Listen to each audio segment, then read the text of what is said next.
उद्या लोकनेते गोपीनाथ मुंडे यांची पुण्यतिथी आहे. पंकजा मुंडे भक्तांनी गोपीनाथ गडावर येऊ नये असं आवाहन जरी केलं असलं तर आज देखील दिवसभर या ठिकाणी जिल्हाबाहेरील देखील मुंडे भक्त जे आहेत ते गडावर आले होते. मात्र उद्या जे येणारे मुंडे भक्त आहेत त्यांच्यासाठी अल्पोपहाराची सोय देखील या ठिकाणी करण्यात येते. आणि आत्ता रात्रीपासूनच जर पाहायला गेलं तर पूर्ण हे स्वयंपाकाचं नियोजन या ठिकाणी पाहायला मिळतंय. गोपीनाथ गडावर देखील एक वेगळी तयारी आपल्याला पाहायला मिळणार. मात्र त्या अगोदर जर पाहायला गेलं तर ही नाश्त्याची अल्पोपहाराची सोय जी आहे ती या ठिकाणी करण्यात येणार आहे. एकंदरीत पाहिलं गेलं तर जारचं पाणी असेल आणि सगळे ही वाढ जे आहे ते जे स्वयंपाक बनवलेले असतात हे सगळे मुंडे भक्त जे आहेत ते या ठिकाणी आपल्याला करत असल्याचं देखील पाहायला मिळतात. एकंदरीत पाहिलं गेलं तर उद्याची पुण्यतिथी जी आहे ते पूर्ण महाराष्ट्रावरच नाही तर महाराष्ट्राच्या बाहेर देखील साजरी केली जाते. एकंदरीत पाहिलं गेलं तर प्रत्येक गावामध्ये संप्रदायाचे कार्यक्रम वेगवेगळे सामाजिक उपक्रमाच्या माध्यमातून गोपीनाथ मुंडे यांची पुण्यतिथी ही साजरी केली दरवर्षी जात असते. आणि याही वर्षी तशीच तयारी जी आहे ती आपल्याला प्रत्येक गावामध्ये देखील पाहायला मिळते. आणि हे रात्रीच्या दरम्यानचं आपण हे चित्र पूर्ण पाहतोय.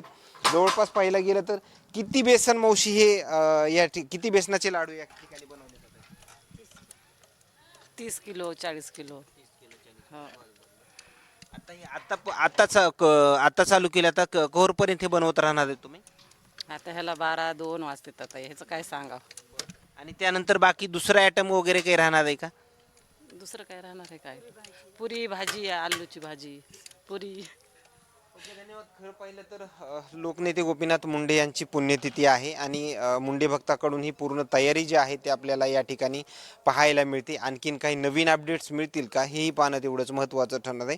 गोपीनाथ मुंडे यांनी जसा संघर्ष त्यांनी त्यांच्या कार्यकाळामध्ये केला त्यांच्याच विचारावरती चालत मुंडे भक्त देखील आपला संघर्ष जो आहे तो कायम करत असल्याचं देखील पाहायला मिळतंय. राजकारण असो किंवा सामाजिक एक वेगळं क्षेत्र जरी असलं तरी प्रत्येक मुंडे भक्त जो आहे ते आपली ओळख वेगळ्या पद्धतीनं निर्माण करत असतो. मात्र आता उद्या गोपीनाथ मुंडे यांची पुण्यतिथी आहे आणि ही पूर्ण आपल्याला तयारी पाहतोय. आणखीन काही नवीन अपडेट्स मिळतील का? गोपीनाथ गडावरती आणखीन काही वेगळी तयारी सुरू आहे का हेही पाहणं तेवढंच महत्त्वाचं ठरणार आहे. मात्र परळीमध्ये आणि गोपीनाथ गडावर येणाऱ्या मार्गावरती पूर्ण आपल्याला बॅनरबाजी जी आहे ते मोठ्या प्रमाणामध्ये पाहायला मिळते. लोकनेते गोपीनाथ मुंडे यांचे जुने फोटो देखील बऱ्याच बॅनरवरती देखील आपल्याला या ठिकाणी पाहायला मिळतात.